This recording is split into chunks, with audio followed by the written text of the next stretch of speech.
Sekretaris Kabinet Teddy Indrawijaya menjadi sorotan publik lantaran pangkatnya naik dari mayor menjadi letkol. Tak hanya itu, status letkol Teddy yang masih aktif sebagai perwira TNI padahal menjabat sebagai Seskap juga menjadi sorotan publik.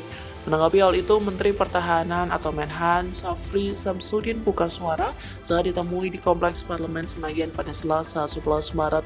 Dikutip dari Kompas.com, Syafri menyatakan ada 15 kementerian atau lembaga yang bisa dijabat oleh prajurit aktif TNI. Syafri menyebutkan bahwa anggota TNI yang ingin menjabat di luar 15 kementerian atau lembaga itu harus pensiun. Hal itu pun tertera dalam Undang-Undang TNI yang menyatakan perwira TNI aktif tak perlu mengundurkan diri jika masuk dalam 15 kementerian atau lembaga. Adapun di antaranya kementerian atau lembaga itu adalah Download Tribun X sekarang, menghadirkan lokal menjadi Indonesia.